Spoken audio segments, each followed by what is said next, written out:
But today I am going to talk to you about stress. So it's like when I got the email from Lori saying what was it that I needed to really talk about, I'm like going, something with your business. Well, stress, because we all need to be able to recognize stress and really what stress does to us and can do to our customers or our, clients. We'll call them clients. If y'all hear me say patients, it's because I'm a nurse. So it's like, it still fits in my brain. So stress, when you think about stress, you think about that stress is something bad for you, right? Mm-hmm. I'm a very interactive, and I know I only have 10 minutes, so I'm going to try and rush through this. So it's like, but stress is really that body's way of dealing with something that's like overpowered us. Whether you've gone through, I heard somebody say that they did mortgages, so I refinanced my house a few years ago, and that was a very stressful time because I'm like, oh my God, it's like, what am I going to get, what am I going to do? So, if you've divorced, or you've lost a loved one, or you've changed jobs, or you're getting ready to change jobs, that's a life-altering event that can really cause you to be stressed. So it's our body's way of reacting to that. We have those, you hear those, that cortisol and then adrenaline comes in, and that's our body's way of dealing with that stress. But when you're looking at stress can be good and it can be bad. So it can be good, you don't think that stress is going to be good, but stress can be good because when stress is good, you're more focused, you are more driven, and you're just overall, really and truly, actually, kind of weird to say, a happy person. I mean, honestly. Yeah. But when it's bad, it can cause. My mom and daddy used to always say, my mother and father are both in heaven. Wish they were here still with me. But they used to always say that stress causes strange things to happen to your body, and it does. So let's talk about three what I call stress characters. So we're going to talk about them briefly, and then I'm going to go over some physical, cognitive, behavioral, and emotional symptoms if you can't figure out what your stress character is by when I talk about them.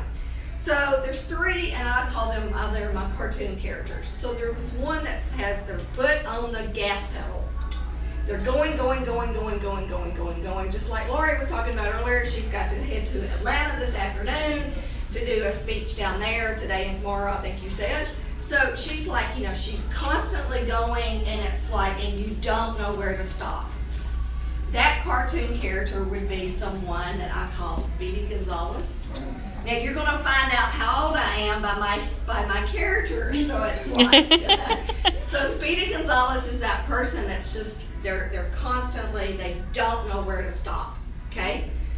Then you have that person that's their foot is on the brake. They're like kind of frozen in place. They don't know which way to go. They don't know where to turn. They may have this overall depressed look on their face. So that person would be, a cartoon character would be either, and now I'm really telling my age. I know Tina said she was the same age that I was. Anybody in here remember Droopy Dog? Yeah. Oh, yes. You do? Yes! So I either say Droopy Dog or Eeyore. Eeyore. Okay. So it's kind of like an Eeyore. Eeyore is this ho-hum, I don't know what to do kind of person and stuff. So that's kind of that person with the foot on the brake. All right. Then you have that person that's their foot on the brake and on the gas pedal. So y'all seen those pictures of the iceberg. On the top of the sea, you got this. You see a large part of the iceberg, but underneath it's like there's this big, huge one. Well, that's kind of what this person, where they're on the brake and on the gas pedal at the same time, that they're constantly in a wound up like a top, but underneath they're frozen, or vice versa. So that person, who would you think as a cartoon character would be? Tasmanian Devil. Yes! Somebody actually gets that. So someone like the and I associate with the Tasmanian Devil because there are times that I am constantly doing this, but I'm down here going, my feet are in quicksand or mud, and I'm like, I don't know where to go. So if you look at those, you might be able to figure out what your stress characters are. But if you don't, there are those physiological symptoms such as chest pain, feeling shortness of breath, even like a sex drive can be that you're under stress. That's a physiological part of that symptom. Cognitive symptoms might be that you are just not as aware. You're maybe having memory issues. Behavioral issues could be those such as you're smoking too much, or you're smoking you're not smoking enough, or you're not sleeping enough, or you're eating. I always associate that with people that, you go by those romance movies. So, you go and you sit and you eat a tub full of Rocky Road ice cream. And then your emotional could be that you're just irritable or that you're moody. So when you're looking at those, it's like figuring out what is your stress. And you may not know what your stress level is. So by being able to look at those 4 signs and symptoms areas, or those cartoon characters, might help you to figure out where are you stressed and what do you need to do. If you don't know where you're stressed, then you can keep a stress journal. Now there are 4 ways, and I'm sorry, I always forget these 4. I call them my 4 A's that you can help with that. So your stress can come from anything. It can come from work. Tina's, I heard her say she's Avon, so it's like, oh my God, I got this many, flights this week to be able to pay my payments. It's like me, I got to make sure that I see so many, patients a week to be able to make my mortgage payment and stuff. So, you can have those external, you can have those internal. So your 4 A's to help you manage your stress are avoid learning to say no.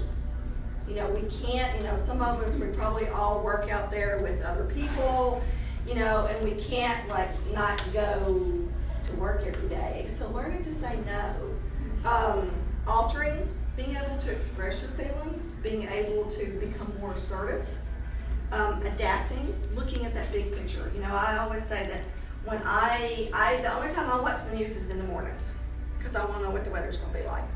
And thank goodness I watched it Tuesday morning to see that it was like 18 degrees out. So I needed to wear a coat, because Lori, I heard her say she's going to Maine in January, wasn't it? January, so she's going to need to buy her a coat, and stuff. But it's like learning to adapt there. So I'm looking at that bigger picture. I'm looking to see what that weather's going to be like. Or accepting, really trying to, don't try to control the uncontrollable. We can't control the weather, folks, but we can adapt to that weather by buying a winter coat. Or, me on Tuesday, I had my scrubs on, and if anybody knows what scrubs are kind of thin. So, I put my long johns on and under my scrubs. So some other ways that you can manage your stress is by looking at, since I am a holistic health and wellness nurse coach, it's like, figuring out some of those other ways, recharging your batteries. I live on a farm.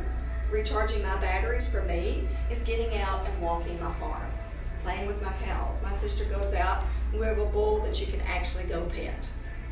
So she goes and pets the bull. Yeah, she pets the bull. Other ways that you can recharge your batteries. Guys, I know that y'all are men and you don't want to admit to this, but taking a nice long hot bath, a bubble bath. I do know men that do that, okay? So do not be afraid to say that. And we got someone over here that can hook you up with some bath bombs and stuff. So it's like, learning how to recharge those batteries. Whether it's getting a massage, whether it's getting, going and doing acupuncture, whether it's, getting around and, cooking. That's a form of stress relief for me, is by getting in my kitchen and cooking.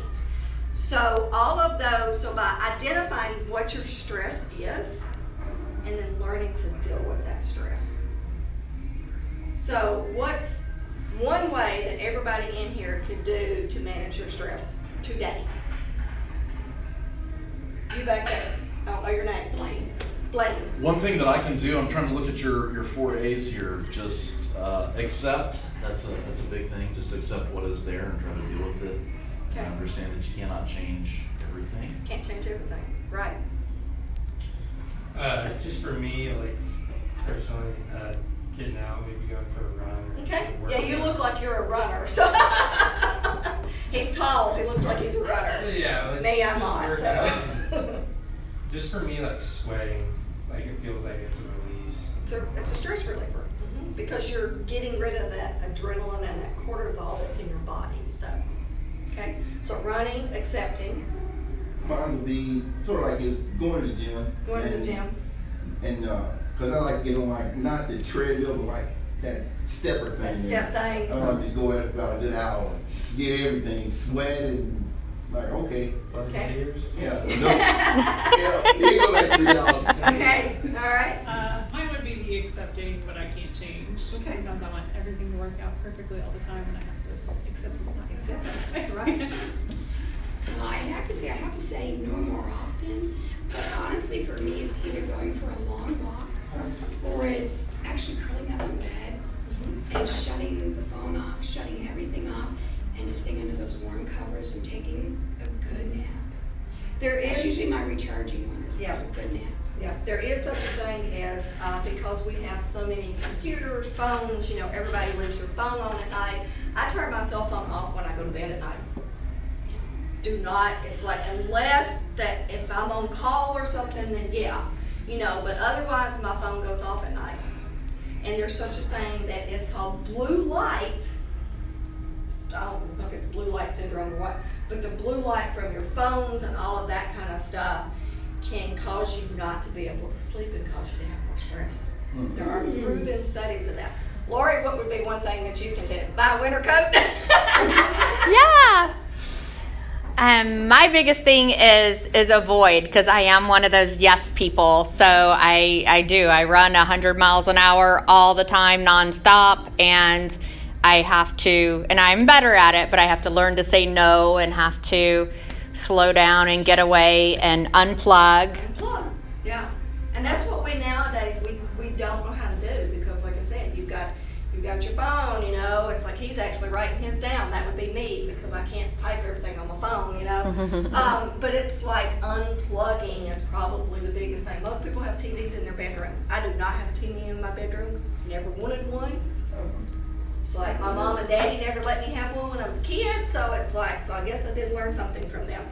And the last thing is have you ever heard laughter's the best medicine? Remember Patch Adams, that movie Patch Adams and stuff? I actually I have a really good friend of mine that got to meet him, and she said he was absolutely phenomenal. But laughter, if you laugh at least 15 minutes a day, it's like getting 2 hours worth of sleep. So I'm going to leave you with just a very short anecdote, and have I done about my 10 minutes? Okay. So this very short anecdote. The anecdote is that there is this, I think he's the Boston Philharmonic Orchestra conductor. His name is Benjamin Zander. He and his wife wrote this book several years ago. It's called The Art of Possibility. It's a really great book to read. But in the book, he's talking about these two prime ministers, and you have like the visiting prime minister and then the home prime minister, and they're talking and during the prime minister, and I can just see like when the guy came in, like and got our order and stuff. It's like I could just see this. This person comes running in and he's just all like upset, and he's like, I don't know, and the home prime minister looks at him and he goes, remember rule number 6. Okay, guy calms down, goes out. A few minutes later, somebody else comes in, and this goes on for a while. And so finally, the visiting prime minister looks at that resident prime minister. That's what I'm trying to think of. The resident prime minister and goes, what is rule number 6? And he goes, don't take yourself so seriously. And the visiting prime minister goes, well, are there any other rules? And the resident prime minister said, it doesn't have to be. So looking at that, when you're thinking about your stress and what you can do for your stress, and as 2 of you said, accepting, so accept it and don't take yourself so seriously. So there you go. Awesome. Thank you.